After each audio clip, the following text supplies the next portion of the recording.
Welcome to Astronomy Daily, the podcast that brings the cosmos down to Earth. I'm Avery. And I'm Anna. It's great to be with you. Today, we've got a fantastic lineup. We're starting with our own sun, which just put on a spectacular and slightly terrifying show for our most powerful solar telescope. Then we're heading into our own atmosphere to a mysterious layer we can barely reach, and the brilliant new technology that might finally unlock its secrets. After that, we'll dig deep into Mars to find out why its insides are as chunky as a cookie. And finally, we'll tackle the big one, time travel. A new study suggests it might be possible, but it comes with a catch that changes everything. So let's get started. All right, Anna, let's talk about the sun. We know it can be violent, but this is something else.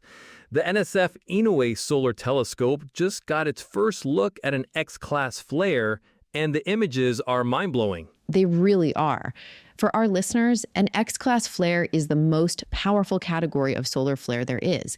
These are massive explosions of energy, and catching one with this level of detail is a huge deal.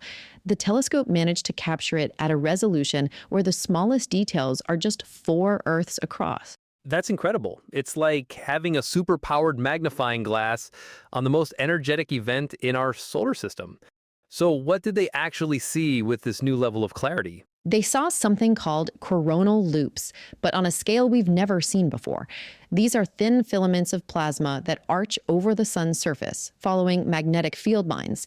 We've seen bundles of them before, but Inouye's power allowed scientists to see individual loops for the first time.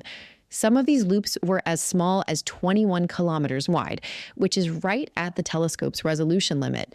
It's these magnetic field lines twisting, snapping, and reconnecting that powers the solar flares in the first place. So seeing the fundamental building blocks of these events is a game changer. I know these flares can be dangerous, knocking out radio communications and power grids here on Earth. Does this help us prepare for that?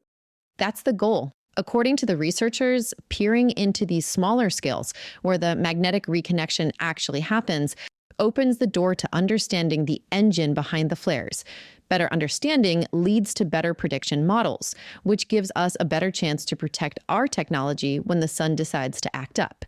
It's a huge step forward in forecasting space weather. From the very big to the very, very small. Our next story is about exploring a part of our own atmosphere that's been stubbornly out of reach, the Mesosphere. It's too high for balloons, but too low for satellites. Exactly. It's a huge blind spot for climate and weather data, but researchers at Harvard and the University of Chicago may have found a way to reach it, and it sounds like something out of science fiction. They've designed ultralight flying structures that float by harnessing sunlight itself. No engines, no fuel. Powered by sunlight. How does that work? It uses a phenomenon called photophorsis. It's a gentle force that pushes on an object when light heats one side more than the other. Down here on the ground, the force is so weak we never notice it. But in the extremely thin air of the mesosphere, that tiny push is enough to overcome the weight of these new structures. So what are these things made of? They must be unbelievably light. They are. They're built from ultra-thin ceramic alumina with a special coating on the bottom to absorb sunlight. The researchers actually tested them in a lab in a low-pressure chamber that mimics the mesosphere, and they levitated perfectly with just a bit of light. That's amazing. The applications seem endless. You could attach sensors for climate data or create floating communication arrays like a low-orbit Starlink. One of the researchers even said they could eventually fly on Mars. That's the long-term vision. Mars has a thin atmosphere that's very similar to our mesosphere, making it a perfect target.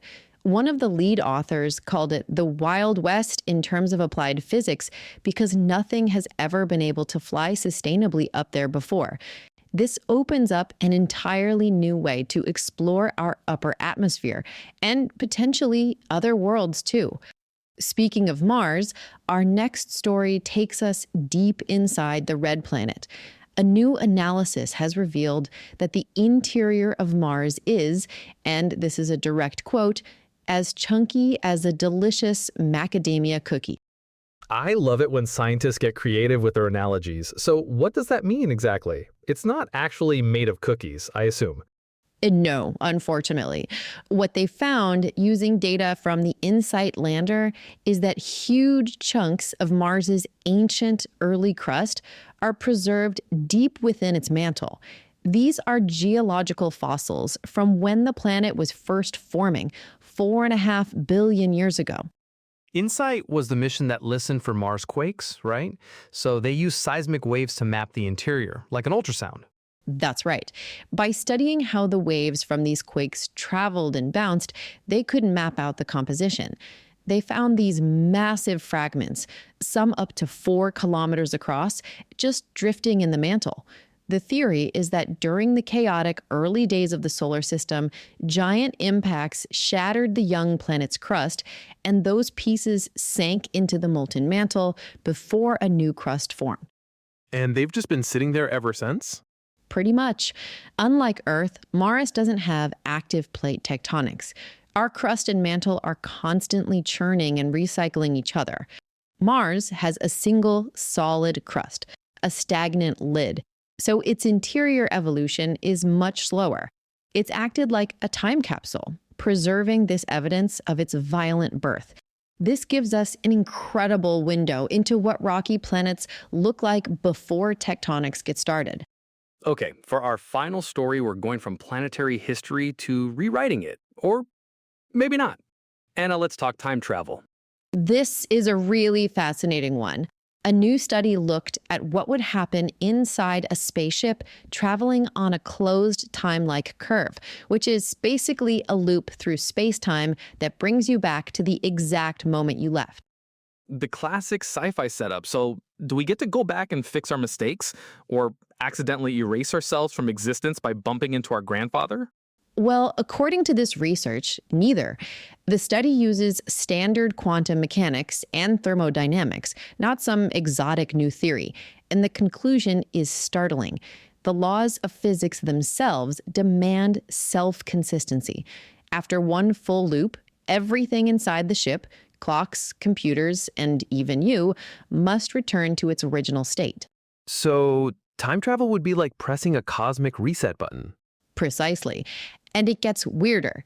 To maintain that consistency, the second law of thermodynamics, the one that says disorder or entropy always increases, has to be temporarily reversed. At a certain point in the loop, entropy hits a maximum, and then it starts decreasing. Processes run backwards. Coffee would get warmer. Broken eggs would reassemble. And what does that do to a person? What about our memories? This is the biggest catch. The formation of memory is a thermodynamic process. As entropy reverses to bring the system back to its starting state, any memories you formed during the trip would have to be erased completely.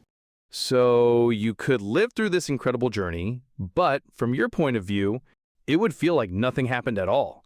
You'd get in the ship, complete the loop, and arrive back in the same instant with no memory of the trip. Exactly. It's the ultimate form of what happens in the loop stays in the loop because it gets completely wiped clean.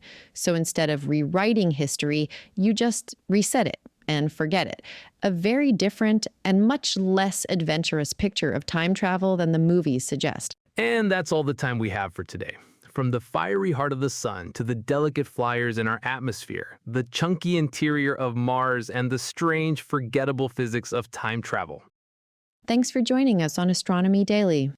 If you'd like to stay on top of the latest space and astronomy news, simply visit our website at astronomydaily.io and check out our constantly updating newsfeed. You can also find all our back episodes there if you'd like to do some binge listening. I'm Anna. And I'm Avery. We'll see you next time for another look at our amazing universe. Until then, keep looking up.